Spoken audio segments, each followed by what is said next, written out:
जय श्री कृष्ण। आज कृष्ण के जीवन से सीखेंगे कि कैसे किन किन परिस्थितियों में कैसे कैसे वो निकले हैं और हम कैसे अपने आप को दोष देते हैं। अक्सर हर कोई किसी को पता होगा कि कृष्ण का जन्म किन परिस्थितियों में हुआ है। ऐसा कहा जाता है कि कृष्ण का जन्म कारागार में हुआ था और कारागार से वहाँ पर भी कई सारी बाधाएं आई थी। कंस उन्हें मारने के लिए कई कोशिशें की, फिर कारागार से वहाँ निकालना पड़ा और कई नदियों से होकर दिखाया गया है कि वासुदेव उनको उठा करके ले जाते हैं और कई नदियों से होते पार करते हुए उनसे दूर रखते हैं। एक बच्चा जब जन्म लेता है और वह अपनी माँ के पास नहीं रहता है, वह कहीं और जाता है और एक दूसरी माँ के साथ रहता है। यह कितना बड़ा मुसीबत है एक बच्चों के लिए। और ऐसी हमें नहीं लगता कि ऐसे किसी भी इंसान का ऐसा जन्म होता होगा, चाहे वह गरीब हो या अमीर हो या किसी भी तरह का, कितना भी समस्याएं हो लाइफ में, कितने भी प्रॉब्लम्स हो ज़िंदगी में, ऐसे किसी बच्चे का जन्म नहीं होता है कि बच्चा जन्म लिया और उसको माँ से जुदा कर दिया जाए। एक गरीब से गरीब के घर में भी देखो तो बच्चा जन्म लेता तो माँ का दूध पीता और साथ में रहता है, वहीं पलता बढ़ता है, चाहे जो भी सर्कमस्टांसेस हो। लेकिन कृष्णा का जीवन बिल्कुल अलग है। जन्म कारागार, वहाँ से रहे कहीं और कई सारी बाधाएं आती ही रही है, मुसीबत आती ही रही है, उन्हें मारने के लिए कई कोशिशें की गई है। लेकिन कभी भी कृष्ण के जीवन में एक कभी देखने को नहीं मिला या सुनने को नहीं मिला कि उन्होंने अपनी ज़िंदगी से शिकायत किया है कि भगवान या कैसे मुझे किस तरह से जन्म मिला है, मुझे ऐसी जन्म मिला है, मुझे इस तरह से प्रॉब्लम्स हुआ है। कभी भी अपने दोस्तों के साथ, अपने ग्वालों के साथ, अपने सहेलियों के साथ, अपने जिन लोगों के साथ बैठते थे तो अपनी ज़िंदगी का ये वृतांत किसी को नहीं बताते थे कि मैं इन परिस्थितियों से, मैं यहाँ पर जो द्वारकाधीश मैं बैठ के बैठा हूँ, ये सब ऐसी स्थितियों से उठ के आया हूँ। कभी किसी से नहीं बताया। लेकिन हम अपने ज़िंदगी का रोना रोते हैं। थोड़ी सी लाइफ में अगर अच्छा नहीं होता तो कहते अच्छे घर में जन्म लेते तो शायद मेरी ज़िंदगी अच्छी होती। कोई कहता है कि पता नहीं ऐसे ही घर में जन्म लेना था मुझे, मेरा तो किस्मत ही ख़राब हो गया, मेरी तो कर्म ही फूट गए। ऐसे ऐसे सारे लोग अपने आप को तकलीफ़ें देते हैं और अपने जो काम है, जो सही अंदाज में करना था, बढ़ना था, वो शायद उससे पीछे रह जाते हैं, वंचित रह जाते हैं। ये कृष्ण के जीवन से हमें सीखने को मिलता है। दूसरी सबसे बड़ी बात है, कृष्ण के कभी भी फ़ोटो आप देखें, कहीं भी आप जहाँ भी देखते हैं फ़ोटो या उनके कोई भी रूप रंग ऐसा है, तो उनके जो लेग होते हैं क्रॉस लेग होते हैं, हमेशा ऐसे रहते हैं। लेकिन अगर वही राम का देखा जाए तो राम स्ट्रेट रहते हैं, राम सिंपल इस फॉर्म में रहते हैं और जब भी उनका चलना होता है तो बिल्कुल सिंपल चलना होता है। लेकिन कृष्ण का लाइफ में बिल्कुल अलग होता है, वो हमेशा क्रॉस लेग्स चलते हैं, ऐसे चलते हैं। अब इसको समझने के लिए मैं कुछ अलग पहलू पे ले जाता हूँ कि इसका मायने क्या है। आप घर में हर घर में कहीं ना कहीं रोटी बनती होगी किचन में। जब रोटी पक जाती है तो उसको निकालने के लिए हम लोग चिमटे का इस्तेमाल करते हैं। चिमटा सीधा होता है, ऐसे रोटी को निकालते हैं और रखते हैं क्योंकि रोटी हल्की होती है। लेकिन अगर वही तावा को उठाना होता है, रोटी नहीं, अगर वही तावा को उठाना होता तो हम सरसी का इस्तेमाल करते हैं। सरसी या क्लिप्स ऐसा बना होता है जो तिरछा होता है और ऐसे कर कर को पकड़ते हैं, उसमें ऐसे शेप्स बना होता है, ऐसे कर कर के ऐसे उसको पकड़ा जाता है और ऐसे उठाया जाता है। यानी उसे उठाने के लिए हमेशा, भारी चीज़ें उठाने के लिए हमेशा तिरछे का इस्तेमाल किया जाता है, यानी क्रॉस का इस्तेमाल किया जाता है। तो अक्सर यह क्लियरिटी मिलता है कि राम के ज़िंदगी में वो सिंपल स्टेप्स होते थे, छोटे छोटे पड़ाव होते थे, उठा लेते थे। लेकिन कृष्ण हमेशा बड़े कामों के लिए आते थे, बड़ी बड़ी चीज़ों के लिए उन्हें उठाया जाता था, उन्हें बुलाया जाता था। जब भी ऐसा कहा जाता था गोवर्धन पर्वत को कानी उंगली पे उठा लेते थे, तो यानी बड़े बड़े कामों के लिए उन्हें याद किया जाता है। देखा जाए तो राम और कृष्ण में कोई अंतर नहीं है, दोनों एक ही हैं, दोनों एक ही रूप है, अलग अलग दर्शाया गया है। अब रही बात है कि उनसे सीखने का और जानने का। और दूसरी सबसे बात जो समझ में आती है कि हम लोग कृष्ण के ही रूप है या राम के ही रूप हैं। हमारे में कृष्ण अंश हैं या हम में रहते हैं, वो हर जगह रहते हैं, हमारे तन मन धन हर एरिया पे ही उनका छाप है। लेकिन राम का देखा जाए तो राम का जीवन में बिल्कुल, राम भी अपनी परिस्थितियों से लड़े हैं, लेकिन राम के लाइफ में हमेशा अपने परिवार के लेकर के लड़ाई हुई है। जितना राम का जीवन देखने को मिला है, तो जब से लेकर के जंगल में जाते हैं और सीता को लेकर के जिस तरह से उन्होंने पूरी लड़ाइयाँ लड़ी हैं, तो देखा जाए तो परिवार को लेकर के, अपने परिवार को लेकर के करना धरना लड़ना, ये तो अच्छी बात ही है। लेकिन वही कृष्ण का जीवन देखा जाए तो उनकी जब शादी उदी हो जाती है तो उनको भी अपने परिवार के साथ रहना था, लेकिन वो चले जाते हैं पांडवों के पास और वहाँ पर उन्हें सब सिखाते हैं, रणभूमि में उनका साथ देते हैं और वहाँ पर वो रहते हैं, क्योंकि वो अपने परिवार से ज़्यादा दूसरों को ध्यान देते थे, देखते थे।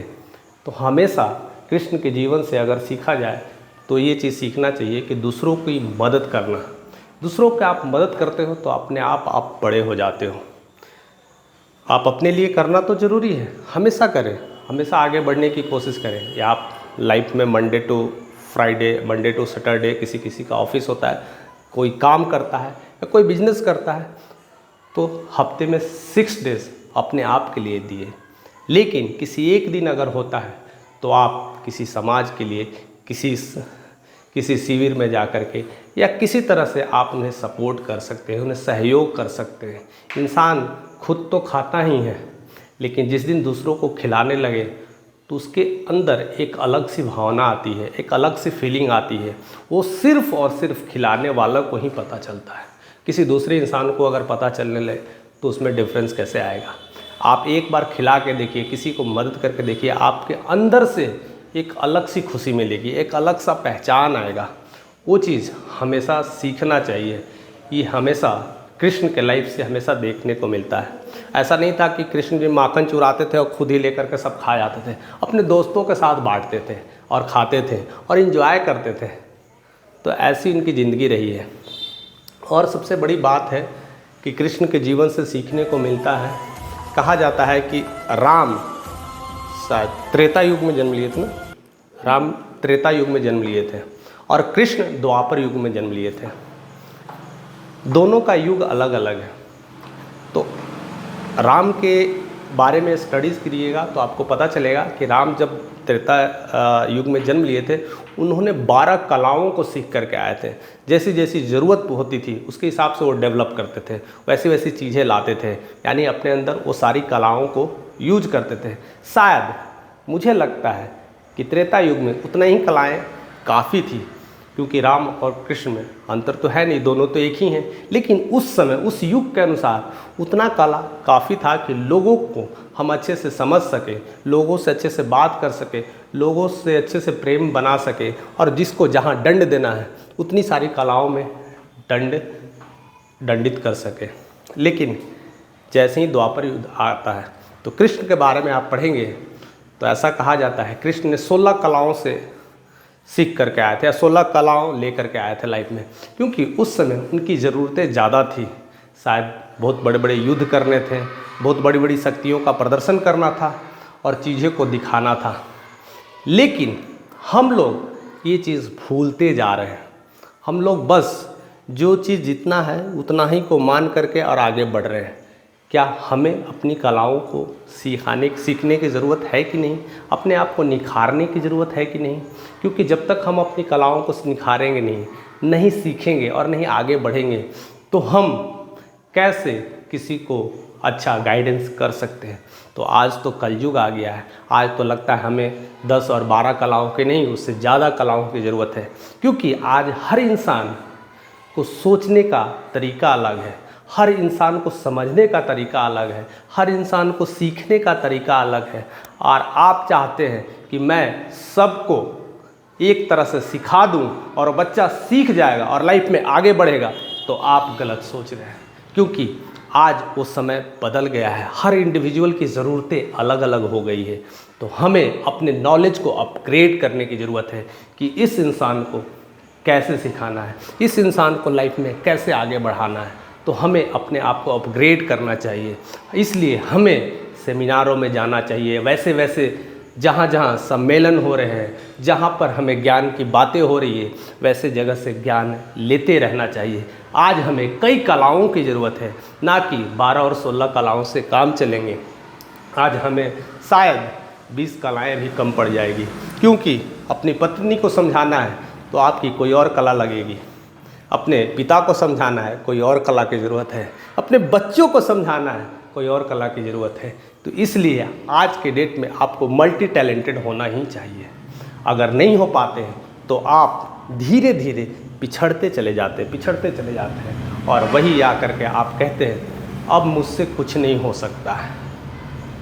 तो सीखिए कृष्ण से, सीखिए राम से कि कैसे इन सब अपनी ज़रूरतें के हिसाब से कैसी सारी चीज़ें वो डेवलप कर लेते थे और बता भी देते थे और कर भी लेते थे।